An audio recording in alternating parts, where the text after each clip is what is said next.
Hey guys, what's going on? James here, and in this video, we're going to be talking about all the players that you guys need to keep an eye on for the Tampa Bay Buccaneers Week 14 matchup versus the Indianapolis Colts. So guys, without further ado, let's talk about it. Now, the first player that I have to mention here is Devin White. Now, Devin White just got an accolade. He was just named the NFC Defensive Rookie of the Month, so shout out to him for that. But I wanted to go a little bit deeper in terms of Devin White's overall stats this year, and I wanted to talk about his return from his knee injury that he suffered earlier on this year. He missed 3 games because of that knee injury. He came back from Week 6, and he's been playing ever since Week 6. So here are Devin White's stats since he returned from that knee injury. 1 touchdown, 2.5 sacks, 61 combined tackles, 40 of those tackles being solo tackles, 4 tackles for loss, 1 interception, 3 pass deflections, 2 forced fumbles, and 1 fumble recovery. I mean, Bruce Arians said it best whenever they asked, Bruce Arians about Devin White's overall play this year was if Devin White did not have that knee injury, he would probably very easily be in the conversation for Defensive Rookie of the Year. Now, does he still have a chance to win that award?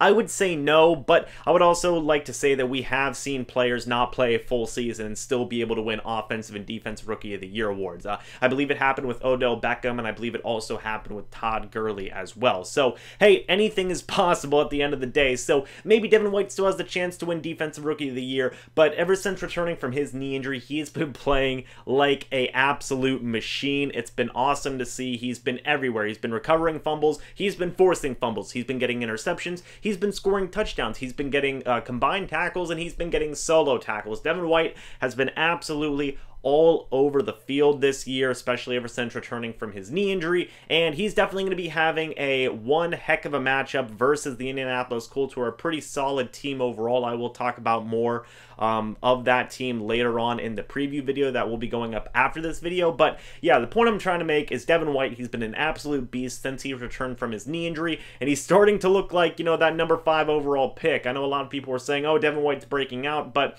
I think Devin White's playing, pretty much exactly up to expectations so far this year. Like, we all thought that he was going to be freaking amazing, and yeah, he's been absolutely amazing so far this year. So hey, shout out to Devin White. Keep it going, man. I next want to talk about the very weird, murky situation that is the Buccaneers running back group. So this is the stats for the Tampa Bay Buccaneers running backs, Ronald Jones and Peyton Barber, so far this year. Ronald Jones has 125 attempts, 482 yards, and 5 touchdowns. Peyton Barber has 122 attempts, 396 yards, and 6 touchdowns. In the last month, Ronald Jones has ran the ball 33 times for 101 yards. In the last month, Peyton Barber has run the ball 39 times for 119 yards. Geez, can you guys see that this is literally just a perfect split right down the middle in terms of both guys almost getting the ball the same exact amount of times? It's pretty weird, strange, I guess. I mean, I guess if you really think about it, Bruce Arians kind of alluded to this whenever he first came to the Tampa Bay Buccaneers. He said that he both loved Peyton Barber and Ronald Jones, and I guess we're seeing that now since one guy is not getting carries over the other. The thing that makes this even more weird, though, especially for the last month of play, is that Bruce Arians has said multiple weeks now that Ronald Jones is the starting running back, and if you look at the overall attempts that each running back has had, you really wouldn't be able to see that Bruce Arians had said that. Now, I don't know if this is a Bruce Arians thing. I don't know if this is a Byron Leftwich thing. I don't know if this is an overall game planning thing or just situational offense or whatever you want to call it. I don't know, but based on the stats that we see right here, it kind of goes against what the coaching staff has said in terms of their quotes saying, hey, we want to get Ronald Jones more attempts. We want to get Ronald Jones to be, our main starting running back. You can't really see that in terms of looking at the numbers. So I guess just continue to pay attention to this situation moving forward. I am pretty much convinced that it's just going to stay this way for the remainder of the last month of the year. So it is what it is. Maybe we'll see some things change in the offseason and going into next season. Peyton Barber's contract does run out at the end of the year. So maybe that is the breaking point for the Buccaneers coaching staff to say, okay, we're going to give Ronald Jones like 20 carries a game, something like that. Who knows? But yeah, I don't expect this kind of split to change for the remainder of the year. I think that that's just going to be the way it is. Overall, the Buccaneers Buccaneers' run offense hasn't been the worst, but it also hasn't been the greatest either, so yeah. But pay attention to Ronald Jones and pay attention to Peyton Barber for the remainder of this month, and it looks like the split is just pretty much going to stay regardless of who is named the starter and who isn't. What I want to talk about is wide receiver and just overall offensive targets in the passing game, okay? Now, the number one player targeted in the Buccaneers passing game is Mike Evans. He has 116 targets, makes sense, it's Mike Evans. The number two player, who is the second most targeted player in the Buccaneers passing game, is Chris Godwin. Again, that makes sense, he has 104 targets. The third most targeted player in the entire Buccaneers passing game is Breshad Perriman, and Breshad Perriman only has 38 targets. And after that, you have multiple guys who have like 36, 34. O.J. Howard actually has 34 targets. He is right now the fifth most targeted player in the Buccaneers passing game. So, geez, can you see, you know, kind of a big shift in terms of who the passing offense kind of values in a way and who they don't? I mean, literally,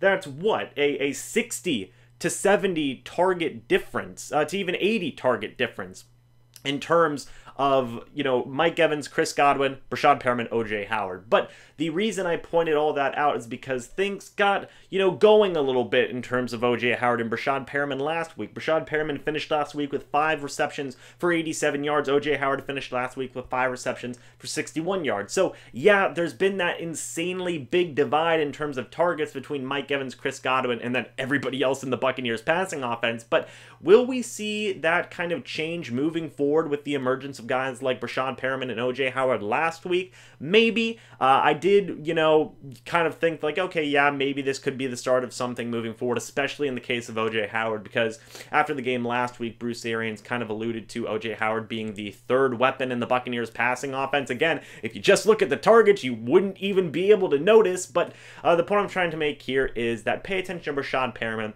and pay attention to O.J. Howard in this upcoming game, because they did get some stuff, some looks going their way last week, and maybe that can carry over to this week as well.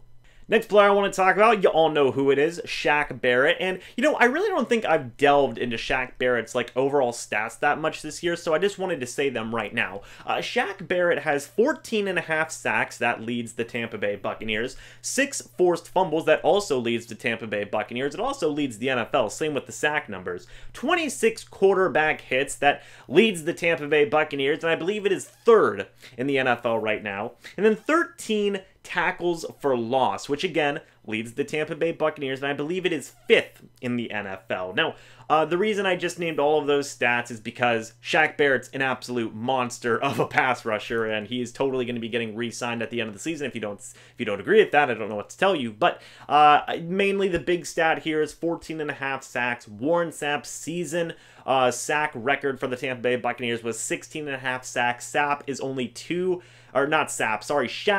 2 sacks away from breaking this record. He has 4 games to do so. He does have an insanely tough matchup versus the Indianapolis Colts offensive line, one of the best offensive lines in the NFL right now, but he only needs 2 sacks in 4 games. We've seen Shaq Barrett get double that amount in 1 game this year. So I ultimately believe Shaq Barrett is going to break that record. It seems like even with all of the methods that opposing offensive linemen have used to try and stop Shaq Barrett, it doesn't work. I've seen Shaq Barrett win against offensive linemen multiple times this year, even after he's gotten all the national recognition from the national media. So yeah, I think regardless of what offensive linemen try to do, be it ship blocking, double teaming, whatever it is, I think that Shaq Barrett is going to end up breaking that record. He's also got, you know, an insanely awesome supporting cast around him, including guys like Vita Vea and Ndamukong Suh, William Golson, Raheem Nunez-Roche, Carl Nassib, Jason Pierre-Paul, Devin White, Levante David, you know, the Buccaneers front 7. So yeah, I think that Shaq Barrett is just going to continue his dominance. Will he reach 20 sacks? Probably not, honestly. He does need 5.5 in 4 games. I suppose it is possible, but it's obviously much more likely that he is going to break Sapp's record rather than, say, get 20 sacks this year. So hey, shout out to Shaq Barrett. You know, he is going to end up having the best pass rushing year ever for a Tampa Bay Buccaneers player, which, hey, you love to see it. Finally, the last guy I want to talk about is Buccaneers kicker Matt Gay, and I've mentioned him a lot this year, and I really think that he is still being underrated, and people have just kind of gotten comfortable, complacent, I guess, with Matt Gay making his kicks, but I do want to point it out yet again, since the New York Giants game where Matt Gay missed that game-winning field goal and everybody really crapped on him for it and stuff like that, Matt Gay has been absolutely insane.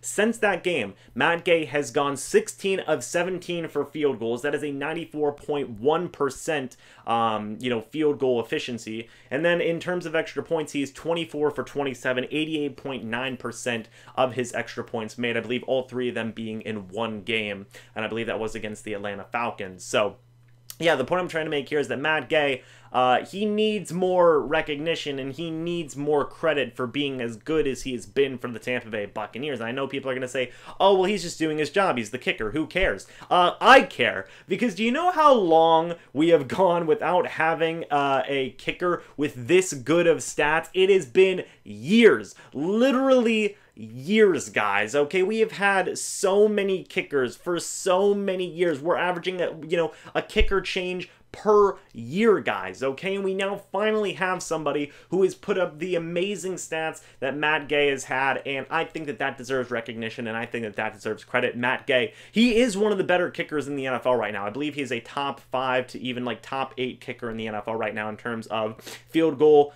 made percentages and stuff along those lines. So yeah, Matt Gay deserves way more credit. Like, seriously, I cannot say that enough, and he's been doing absolutely phenomenal this year. So Matt Gay, hey, keep up the awesome work, man. You've been absolutely shredding it since that New York Giants game, and even before then, you were doing fine. It was just that one missed kick to win the game. But yeah, Matt Gay, he's been doing awesome this year, so keep it going, and I hope that he can continue to be amazing for many more years for this team.